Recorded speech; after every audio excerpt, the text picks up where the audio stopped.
Conversation between Mr. Charles Bright of 1116 South Center Street in Elmira.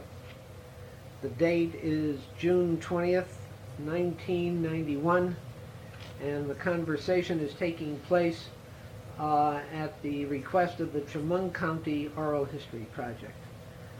Mr. Bright, I want to thank you for agreeing to participate in this interview, and also for your hospitality. That is so much a part of your personality. If you have no objection, you've been calling me Ted, and I'll feel a little bit easier calling you Charlie during the conversation. Perfectly all right. Charlie, when did your family come into Elmira? Well, that goes back to my grandfather, who came into the Elmira area shortly after the Civil War. He was brought into Elmira by a group named Flanagan's. And at that time, he was coachman, and he did odd things around the premises. And for some time, well, my grandfather worked with Dad. Then they saw fit to set him up in a business, and he had horse and wagon, and at that time he did small jobs working into larger jobs. And I think it was because at that time they needed someone to clean up, like for the schoolhouses, the county buildings, and private homes. So he started out with what we call a dump wagon that opens up at the bottom to let the materials out after you load them. Mm-hmm. We didn't have at that time garbage per se. We had ashes. Sure. And the ashes were put in 30-gallon cans. The cans weighed as much as the ashes, but it would be about anywhere from 18 to 20 of them on a load. And there were so many places to fill in Elmira that the haul wasn't that long. So the days weren't that long and hard, but everything was done by hand, no machinery. And my grandfather did that for quite a few years. Charles, before I let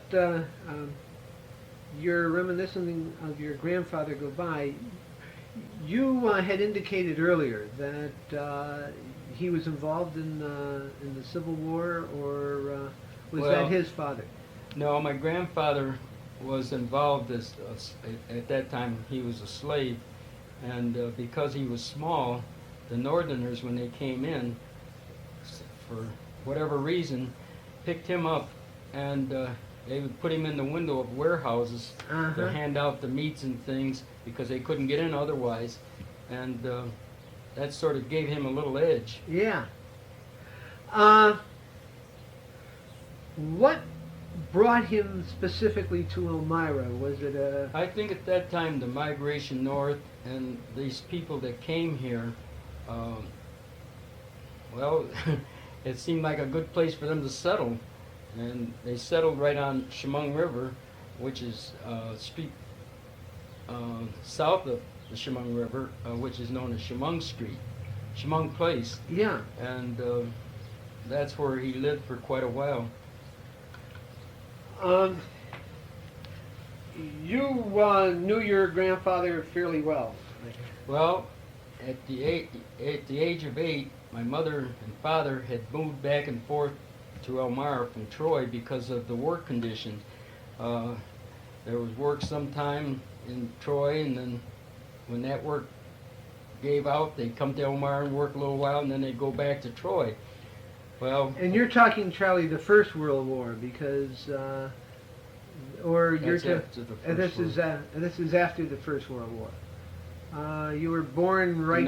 I was born right at First World War, right. 1917. So if you were 8 or so. About 25. Okay, this is about when you're 25, and you're talking. 1925. Oh, 1925. Yeah. Right. Okay. No, with my father, the war ended just as he was supposed to go into World War I. Yeah.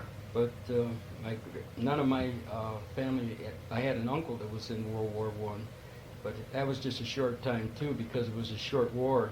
Sure. But as I was saying, at the age of 8, then my grandfather decided, my grandmother, that that was too much moving me back and forth, because I was in Troy. The schools weren't as up to date as the ones in Elmira, so they decided to take me at that early age, and that's how I got to live and to love my grandfather and grandmother as I did. I would go out on the wagon with them in the morning, and of course I couldn't do anything with the full cans, but I'd take the empty cans back down into the basement, which was a big help. And then I'd run home and get ready for school and go to school, and after school he'd tell me where he thought he would be, and of course, being young, it was nothing to find him because I had good legs then. Yeah. So I enjoyed working with my grandfather because it was like going to the park, to a movie. It was just something that I enjoyed. Sure. So I had no problem with it. And of course, I loved horses, and he'd let me ride the horses, and so that helped too. What was he like as a man? My grandfather was a quiet man. He was deacon in his church, which is Monumental, which I'm still a member of, Monumental Baptist Church. He was a quiet man, but he believed in doing more than talking, and he really did a lot of good things, good deeds. He helped set up Monumental. He gave money and different other things to help the church along, which was struggling at that time. He also, if he did a job for you and you didn't pay him then, and said, well, I'll send a check, and you didn't receive the check, he might send one bill, and then after that, he just wouldn't bother.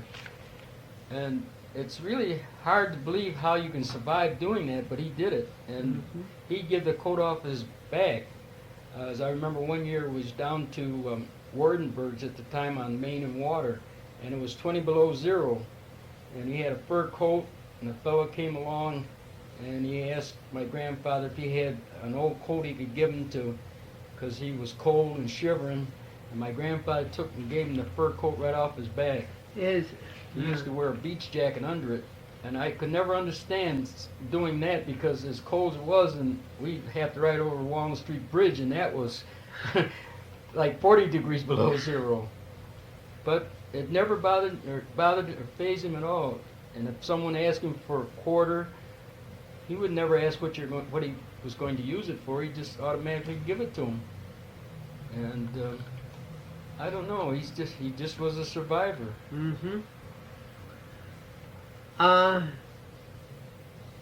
You indicated you were very close to your grandmother as well. Yes, my grandmother was a lady that weighed about 300 pounds. And of course, when we talk about grandmothers, we think about food. And my grandmother used to make some awful nice dishes. But she was a very kind and pleasant lady. She had raised my aunts and my mother. I had 4 aunts, uncle, and a mother that she had raised, and all of them turned out well. I don't remember ever. She'd give me a couple licks with the switch, but that would be about all. That was more than my grandfather did, because he never gave me a lick. Yeah. I'd always seem to get around that. But in those days, giving your switchings with a lilac limb or something like that was common. Sure. And of course, they only had to tell me once, and I believed them. You had an Aunt Louise, Charles. Yes, I had an Aunt Louise who had been, as a child, her back, they were playing horse, and she had another kid on her back, and something happened. She fell, and she was like hunchback. So she had a problem for a while, but she grew out of that. And she used to baby me. She used to take me and buy me a lot of things, and as I say, she babied me quite a bit. So I being the only child and being at that time in the house, I got a lot of attention. It sounds like those were pretty happy days. They were very happy days, very happy days. I would ride the horses at night after we come in and unharness the horses. My grandfather would allow me to ride up and down a couple of times in the driveway, which was quite long, about 100 feet. And we had fruit trees in the back. And I'll never forget, we had a blackheart cherry tree, we had a sour cherry tree behind that, and there was a pear tree in the middle and a big apple tree. And this one limb on the apple tree was just on a horse. It was just high enough so that you couldn't stay on the horse's back. And our horses were funny. When they got tired of me riding them, they would run under that limb, and of course I'd have to either take to the tree or get knocked off. And I don't know, it's something I've always laughed about. Why wasn't I as smart as the horse? Which brings up, where did the family live, Charlie? My grandfather at that time was living on Partridge Street, 515 Partridge Street, which is right on the corner of Partridge and Walnut, which is now has been torn down, and the Lutheran church, which was there, was much smaller at the time. Bought the two lots, because the lot I used to ride in on the side of his house. They use it for parking now. The main part of the black community in Elmira, Charlie, was on the east side. Was it? At that time, the black community was on the east, on well, we call it north side. Which north was, side. Dickinson Street, Benjamin Street, Fifth Street, and then they're down on the east side. What they call Frog Hollow was DeWitt Avenue.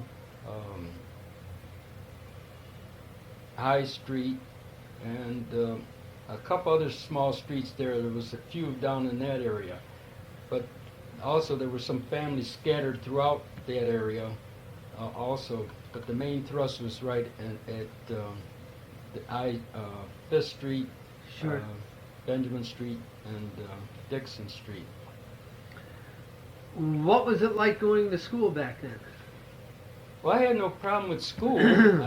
I liked school, but I guess I didn't put all into it what I could have, because I was working, and of course we didn't have homework, but the teachers were all good to me, and I managed to pass out of 6th grade. We were the last class out of number 3, and I had very good marks. And then I went to Southside High, which is on the south side. And at that time, I was still working with my grandfather until I got to about 10th grade. And about that point in time, that's when I went to live back with my mother, because my grandfather remarried. I see. And his wife had kids, and well, you know how stepkids don't get along. Sure.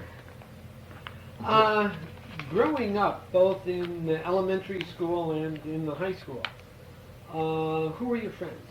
Did you have any close friends?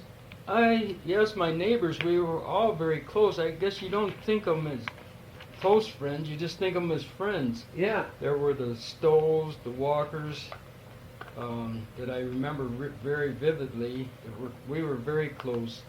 And my first outside job was with a fellow called Bob Stoll, who's now, well, he had a fall too, and he's not doing very well. He's in the hospital.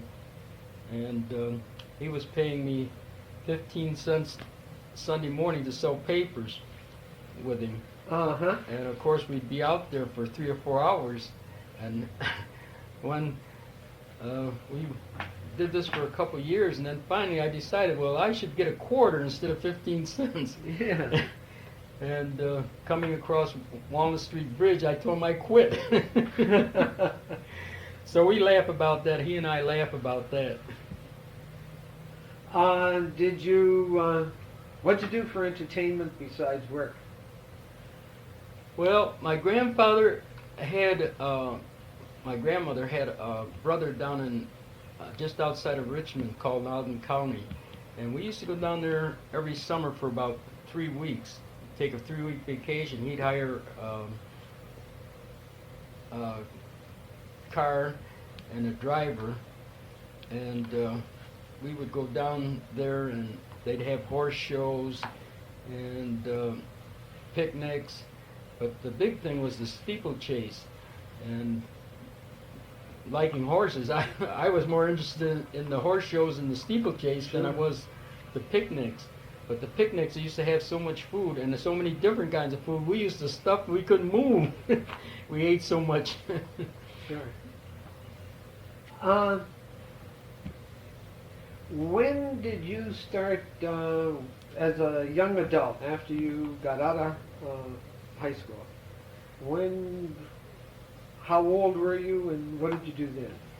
Well, going back, failed to mention that at the age of 11, I joined the Boy Scouts in Elmira. Yeah. At the neighborhood house.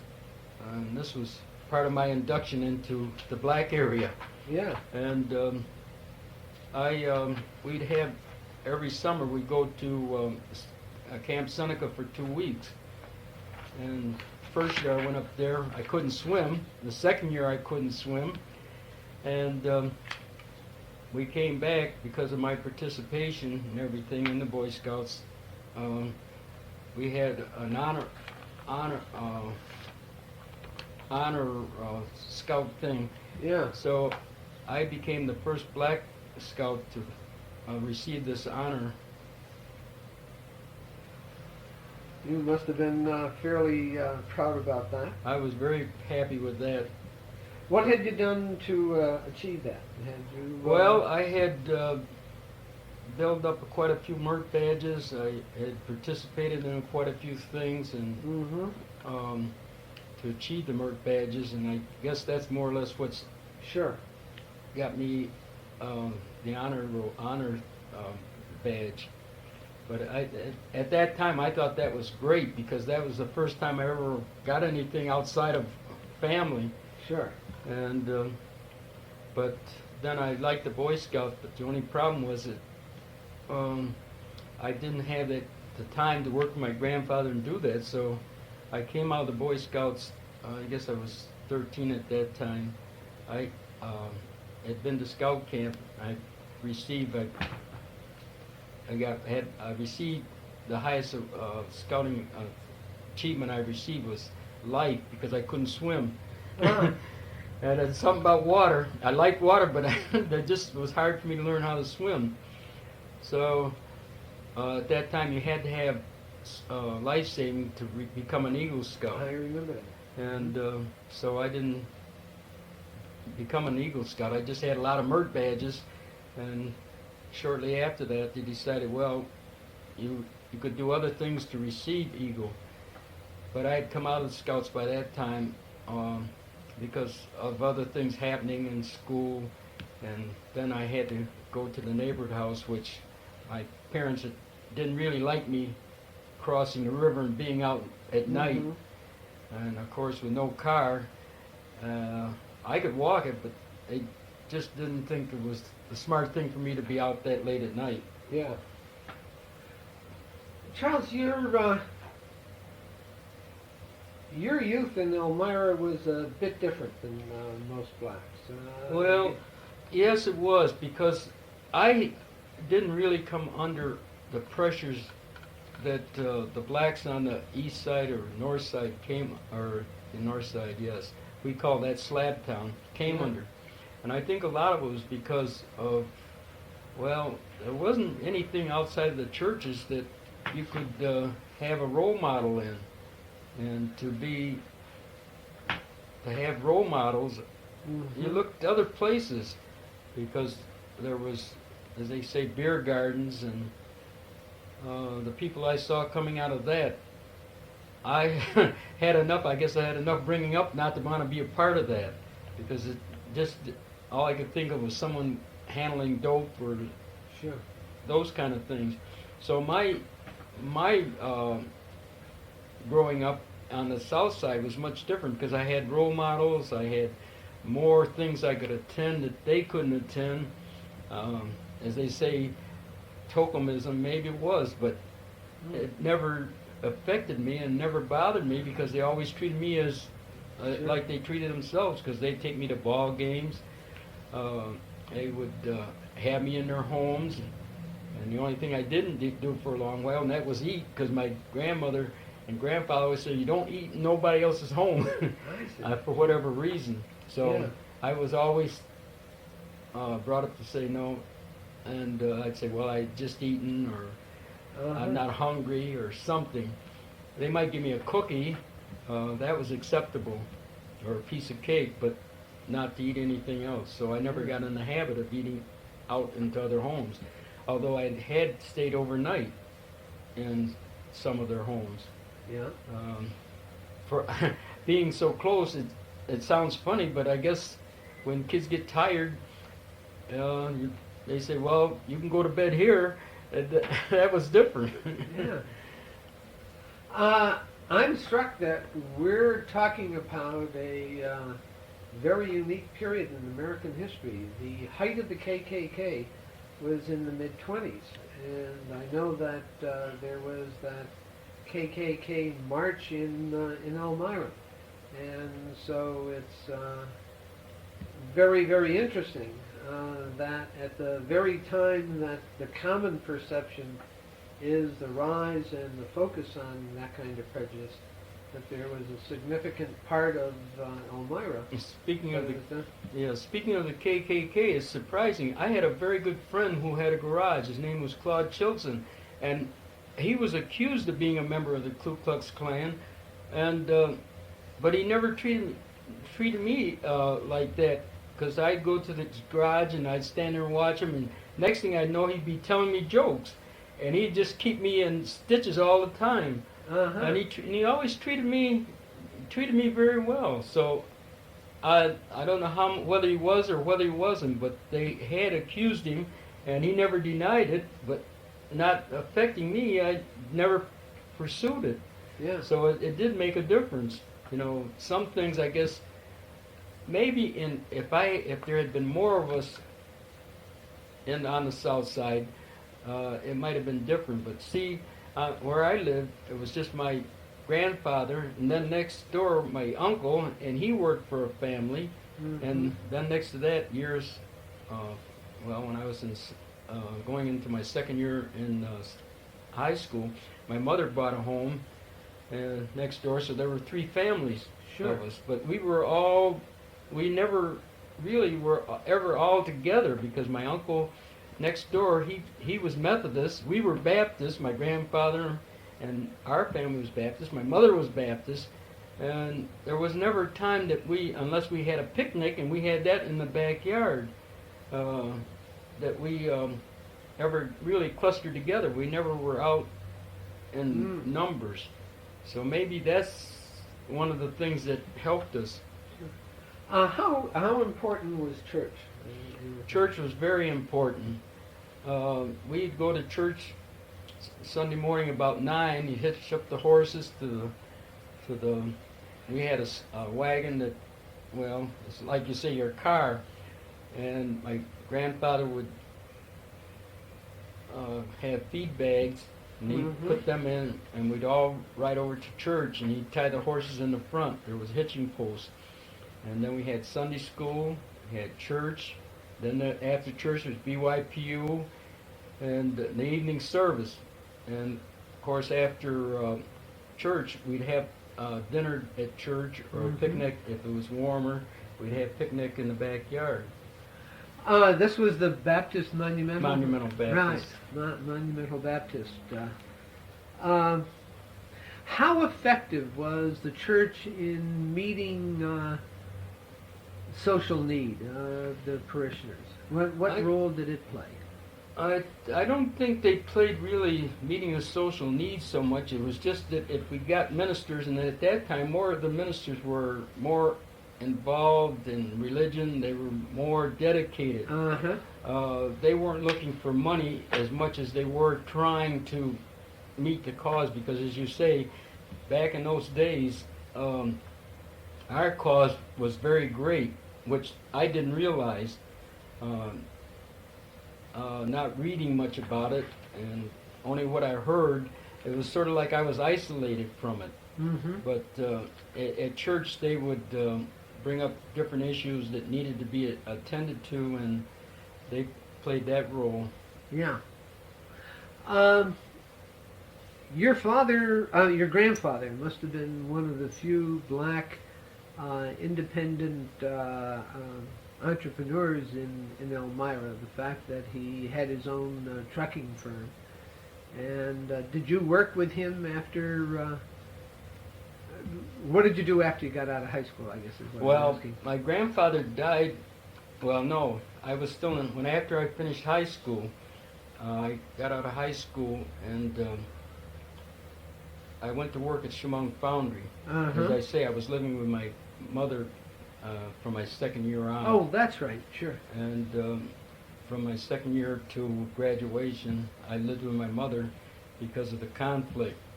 And then after, when I finished, I went to work at Chemung Foundry. My uncle, I had two uncles that worked there. One was a floor molder, and the other was, well, he was a molder too, but he worked in what we call the brass shop.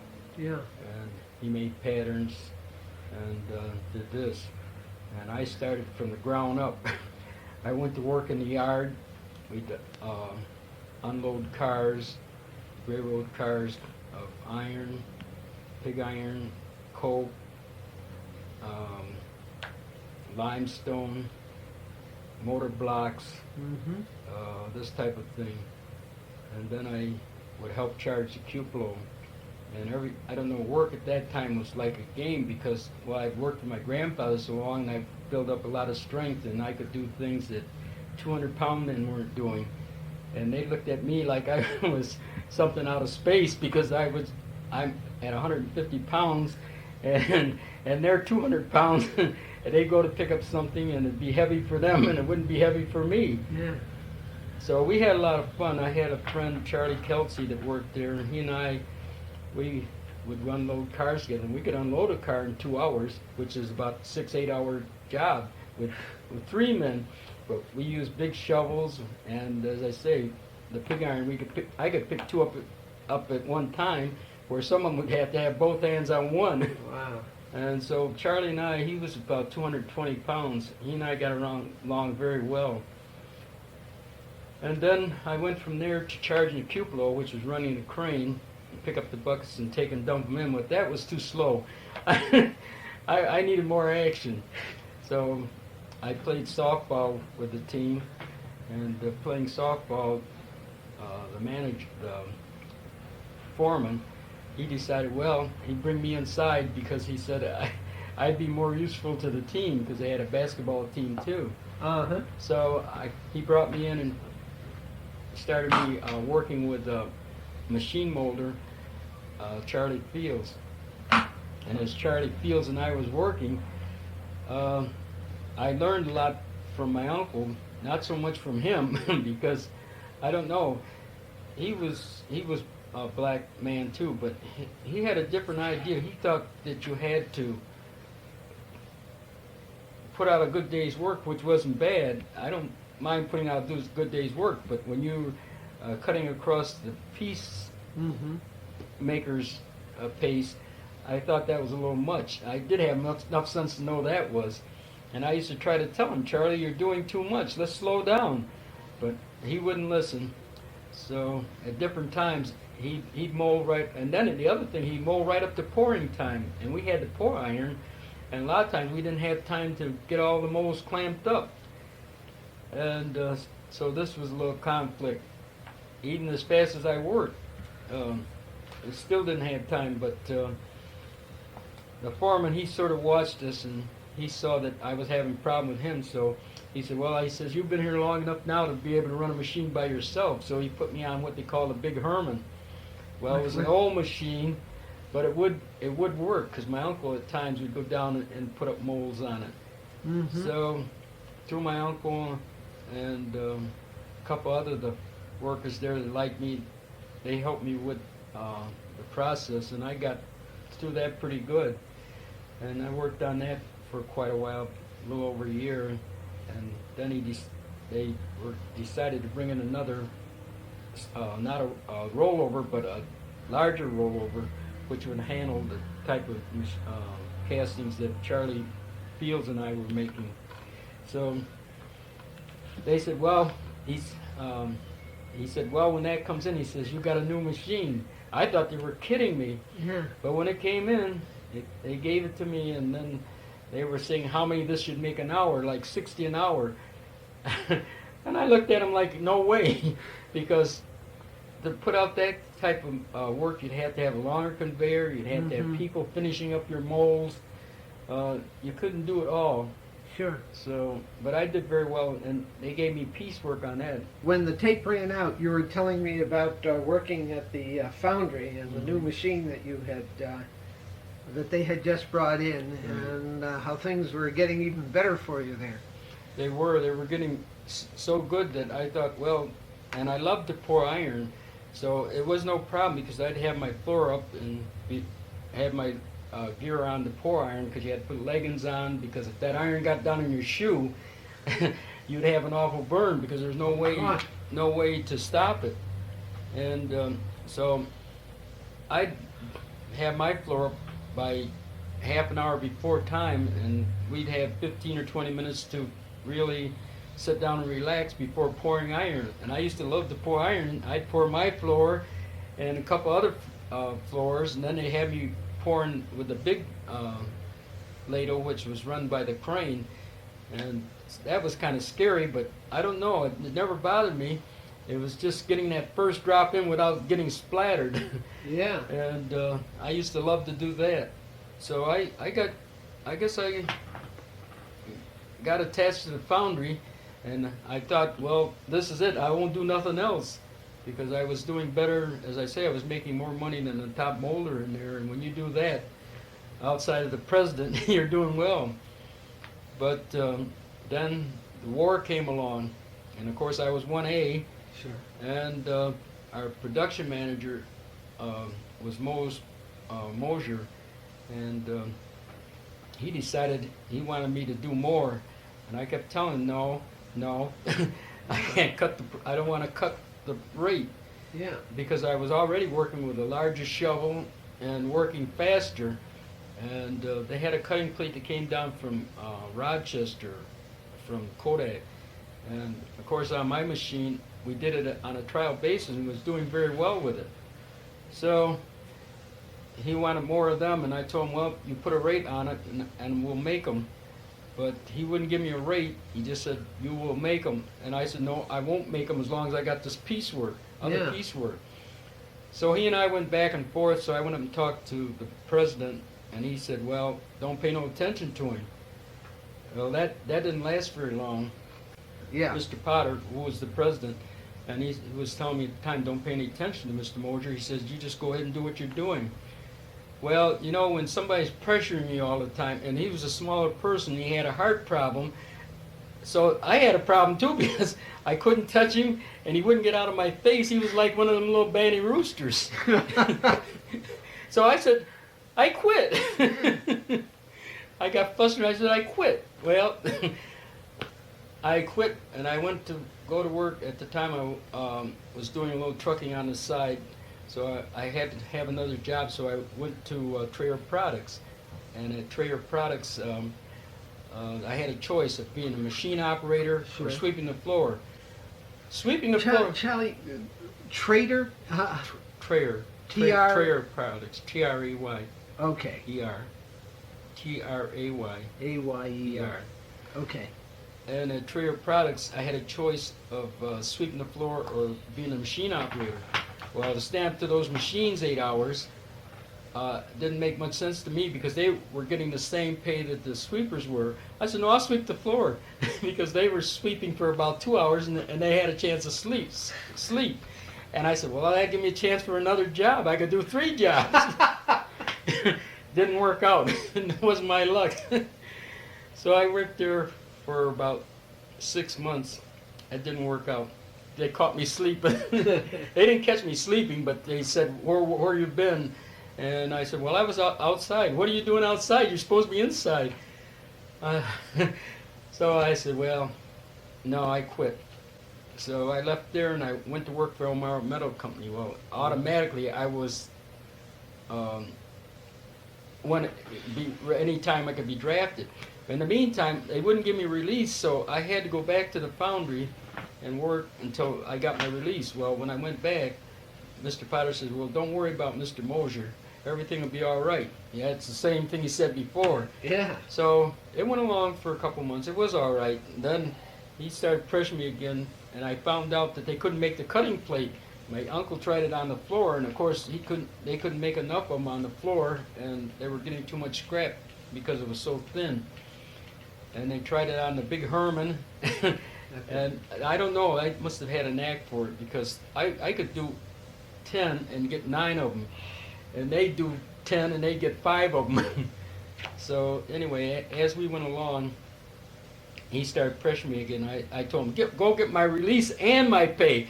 And I wanted to take him up in the collar, but I said, no, if I touch him, I'd be the cause of his death. I said, no, I don't want that. So he went and got my pay and my release. And then I went to work for Elmira Metal Company, and that was hauling junk.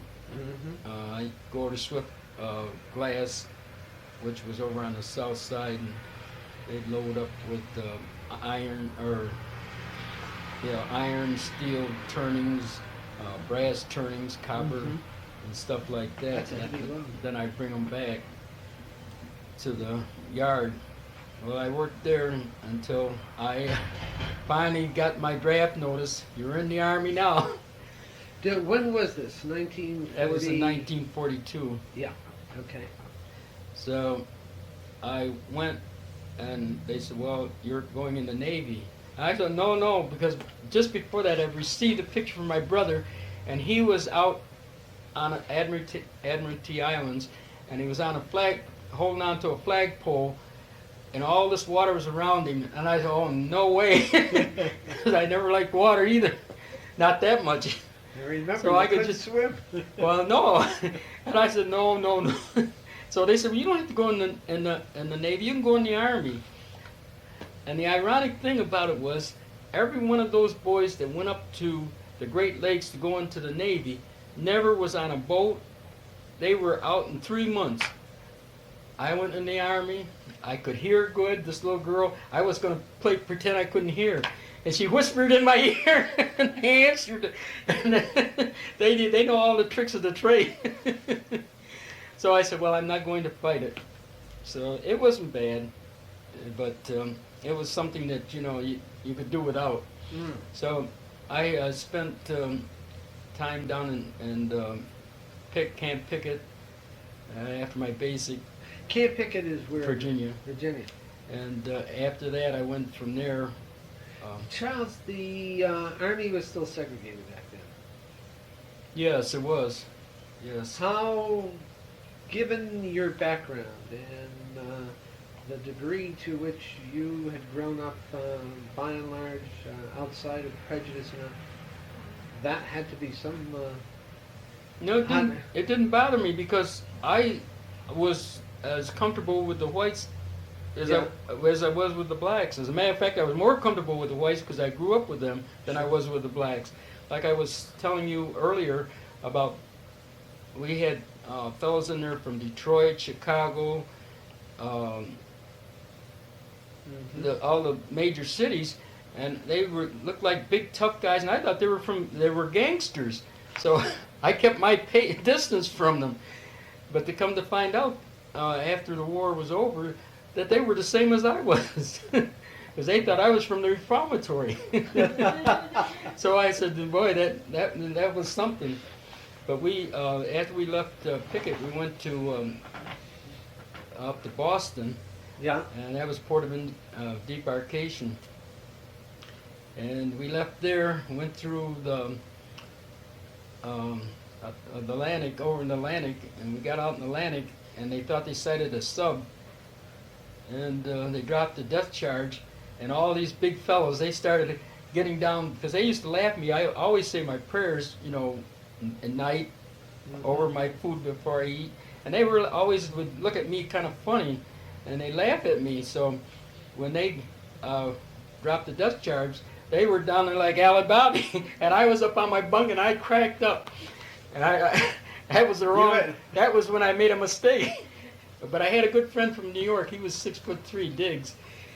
So he'd bring me fruit and stuff. If it wasn't for my entrenching tools, they could have gotten me, but I beat him. I had to actually hit him with the entrenching tools to keep him away from me for a couple of days. Yeah. So after a couple of days, I guess they settled down and they looked at me kind of funny. We were like sparring. Right. So then we got over we landed in Le Havre, and that was D-Day, and it was a bloody mess. And we went from Le Havre down to Marseille to pick up our trucks. And most of them had never seen a truck, less more than drive a truck, tractor and trailer. And it was, well, we took about 2 weeks to teach them to drive a tractor and trailer. Fortunately, I had driven one because I was working with Elmira Metal Company, and they had one. So I had gotten used to the tractor and trailer. Mm-hmm. So my CO said to me on the way back, he said, you ride me. I said, uh-uh. I said, they'll never have a big truck running over me. I said, I'll be in the first truck behind you. So he finally gave in, he said, okay. And that's where I rode, because I figured another tractor trailer running into you and a tractor and trailer, that wasn't bad. But a Jeep, I could see myself all crushed up. So we went from there. Charles, you said that you disembarked at Le Havre. Embarked. Embarked. Yeah, I'm sorry. Yeah. Yeah, we embarked and went to from there over to Atlantic to the Havre, and then down to Marseille, and then we. I just wondered about coming into Le Havre. Yeah. Mm. When you got, that was at the height of you said that D-Day. was D-Day. You must have seen more ships. Oh, it was really a bloodbath. It was really bad. They got us out of there in a hurry down into Marseille. So then after we got down to Marseille, and after we had gotten lined up pretty good, we came back and we started up northern France, right into from there from Marseille into Belgium. We were in Le Havre. Yeah. For a couple months. We were always attached on a sign, so we were moving, and we kept moving towards Germany.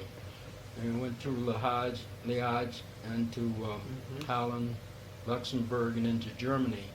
And we were stationed on the Rhine River between Bonn and Koblenz. Is that right? For longer than the other periods of time.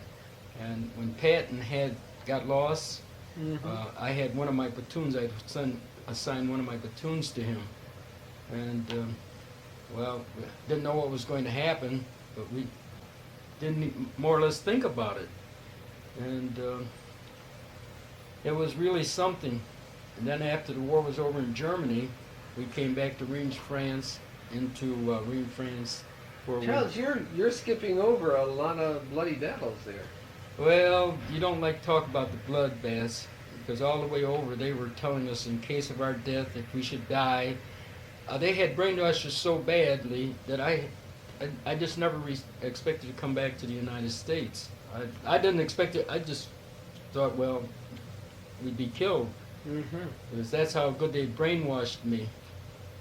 But it didn't happen, and I guess we skip over them because you hate to think about. It's hard to. You see all this blood and death, and you don't like to really think about it. So I've sort of pushed that in the back of my mind to try to bring up better things. But then after we were in Reims, France, we went from there to get on the boat to come home, supposedly. Well, we didn't come home. We turned around 3 times, and we were in the Panama Canal. And we were in Panama for a couple of days, and while we were there, had a chance to get off the boat and see a little Panama. So we went from Panama to Manila, and in Manila, I was in Manila a month, and I met my cousin there who was a dentist, and he was an officer. He was, at the time, a major. So he'd take me out nights to the officers' club, and all they did was drink. They didn't talk about war and other things, and it didn't really impress me. So I more or less just wanted to be with him, and we'd talk about home and other things. And so when I got ready to leave, well, we moved up to Batangas, which was 76 miles up the island. Sure. And we were there getting ready for the invasion into Japan when the war ended. So that you're in Manila, you were there during 1945, probably after Right. April, certainly, Mhm. May, probably the summer of 45, or... it was, Yeah, because it was warm. yeah. So we left Batangas, and we got ready for the cleanup to go into Japan. And we were on this LST going to the Red China Sea, and one of the worst storms came up. And well, God was with me because we made it. We got to Japan. We landed. An LST was the landing ship transport. What was Yeah, the- flat bottom. Yeah. And you were, and that water was moving around pretty good underneath you. Well, the water, it just happened that day. I went out on deck, and they had these poles, which are about that far apart, and I had my arms, I remember having my arms around this way. And when that boat went up, I was like almost, my face was almost in the water. And when the boat went back, I was on my bunk. It shocked me so bad. And I said, well, I won't go outside anymore. So it was different. But we landed in Japan, and we went through Tokyo, had trucks, and we picked up our trucks, went through Tokyo into Yokohama, and we were stationed just outside of Yokohama. And at that time they brought in what we call the Green Beret, which were supposed to be like Secret Service troops. Because I don't know, I guess over there was a lot of things going on that weren't supposed to be going on, and they were giving us a hard time. And just before I left my company to come back home, they had a big, well, I was out on the boat when it happened. They had a big fight, and there were several that were killed of the Green Berets or the Secret Service people. And some of our men got, well, they were sent to prison for it. Sure. But as they told them, and as I tell them, listen, we've been through all of this. You guys just came from the States. Get back out of our face. Yeah. I won't even hear it. But you know how it is. Yeah. So that happened, which was very sad at the end to have happened. And most of my friends, though, that were in the service were from Philadelphia, New York, and I do hear from a couple of them. Is there Still, you know. any one of them that really stands out in your memory? Yeah, What kind of... my friend Diggs, well, he was 6'3", slow talker, Where slow was to he anger. from? New York. New York, right? Yeah, he saved my life a couple times. Tell me just a little bit about Diggs and yourself. Well, Diggs had a family too.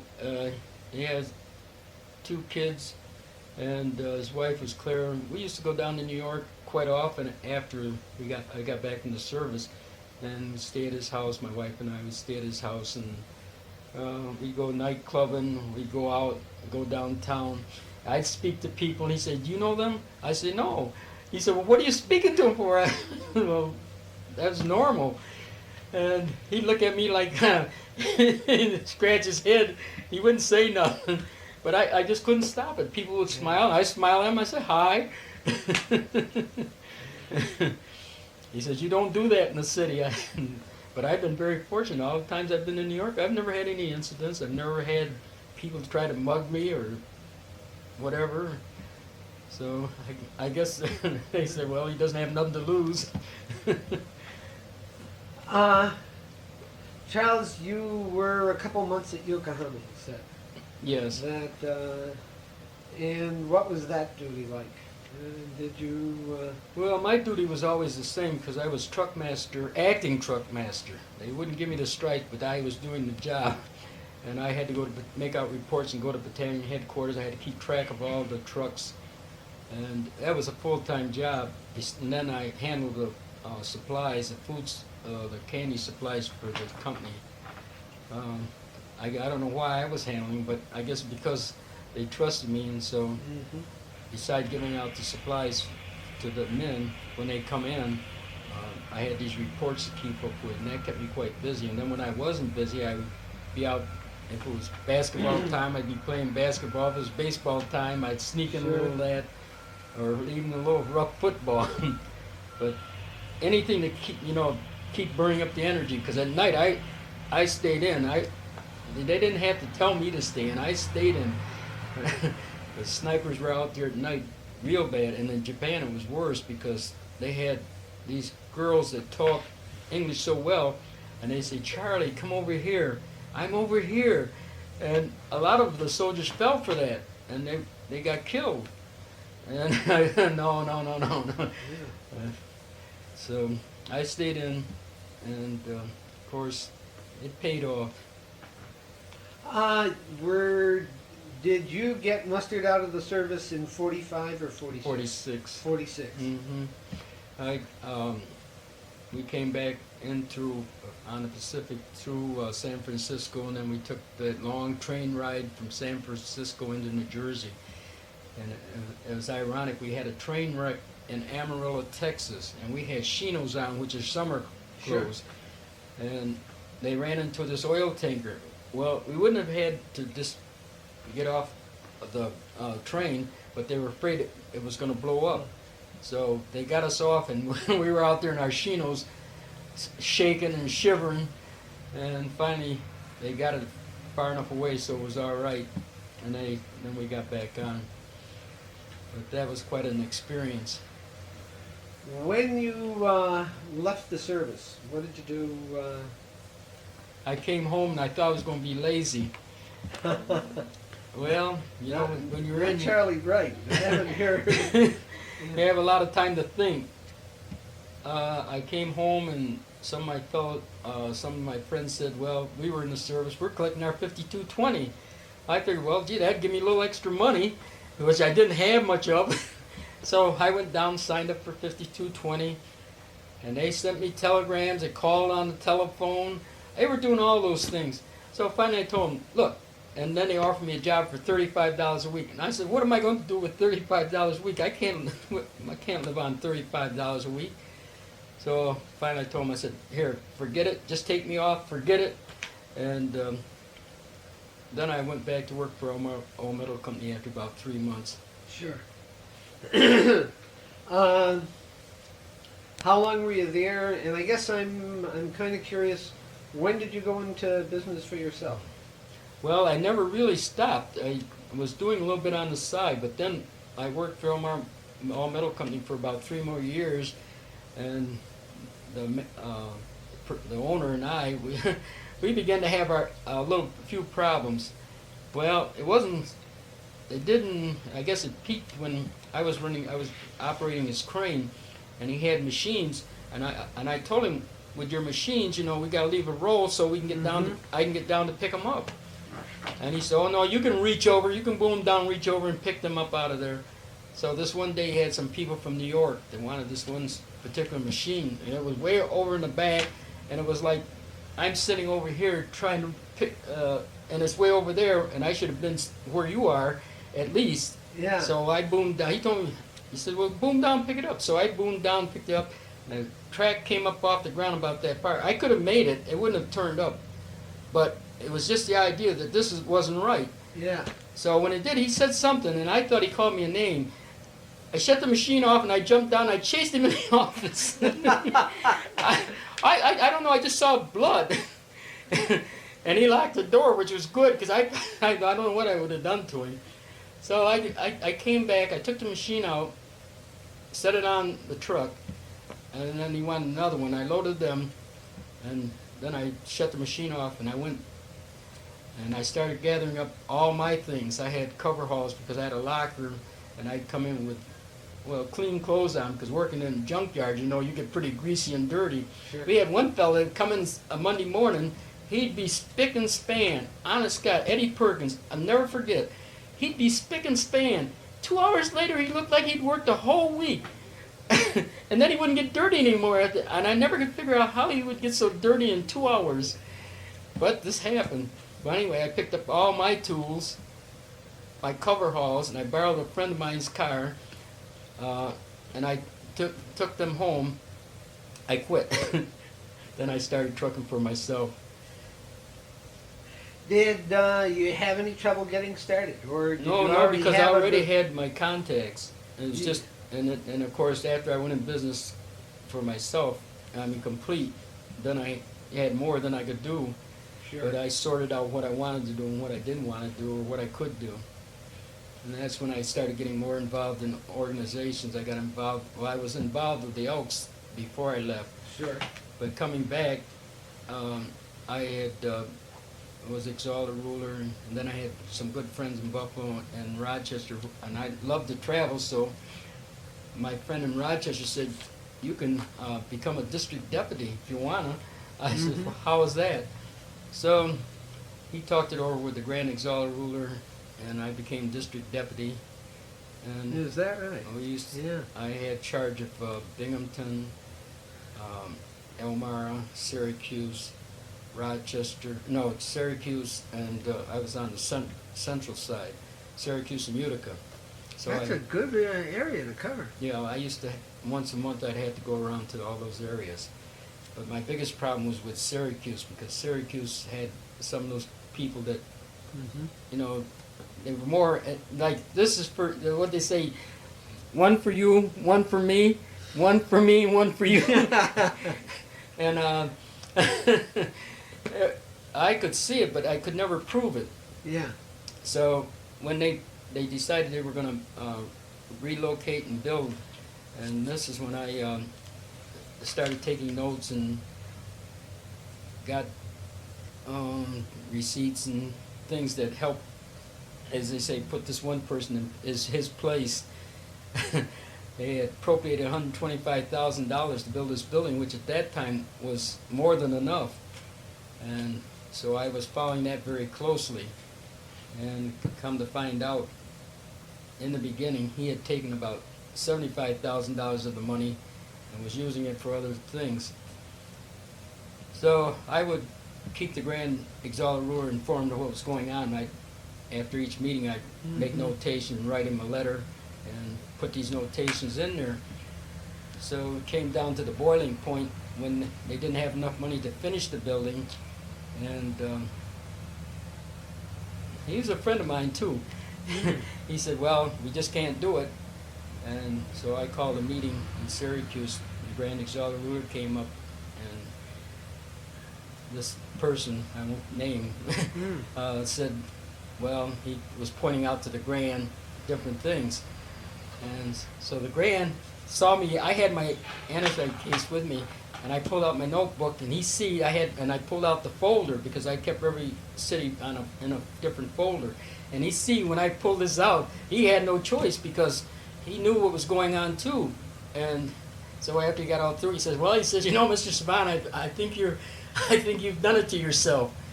So, because he always told me, I'll see you. He says, I'll see you outside of this organization. You'll be put out of it. That's what he used to tell me. And he said, well, I guess I have to ask for you to resign. So after that, they did a little bit more, but never finished really what they were supposed to. They The promised. person they asked to resign was the person who That was had the been- person that was Yeah. had the most pull and Yeah. was he could, I don't know, he could take an, as they Right. say. He was the one that had been messing around with those Yeah. funds. Yeah. Mhm. Okay. Yeah. So, but the rest of the area wasn't too bad. Charles, in the Elks, what were the projects that you did that you felt pretty good about, that you took the greatest pride in? Well, at that time we had marching groups, kids, and every area they seemed to be doing a lot with the kids, and that really impressed me. And here in Elmira we had Duke Green and David Campbell, which were doing the same thing. So that really impressed me. So that inspired me to, I said, well, this is something I wanted to do, is work with kids anyway. Mm-hmm. So we had at that time I had become, a couple years before that, become chairman of the trustee board of the state of New York.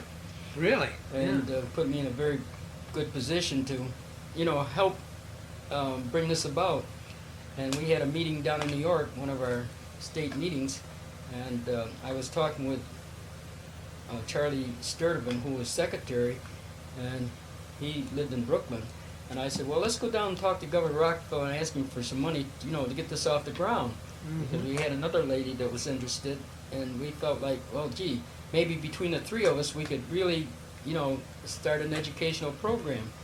And we had figured out a couple $1,000s would get it off the ground. Money was tight at that time, and we thought maybe, as I say, through Governor Rockefeller we could do it. So Charlie and I went down. We were talking with him. He was an honorary member of our organization, so we were talking with him, sitting there, and he says, I know you guys didn't come down here to talk over the weather. He says, what is that? What's on your mind? So I said, well, we're looking into opening up a new branch, educational program. He said, gee, that sounds great. He says, how much money you need? $10,000? Well, I looked at Charlie looked at me, and, like, you're trying to catch your breath. And he said, 20,000? Well, then I couldn't talk at all. So he said, I'll tell you, fellas, he says, whatever you decide, whatever you need, he says, come back and we can get it. So Charlie and I went out, we were just looking at each other because gee, 10,000, 20,000? Yeah, take your pick. Yeah.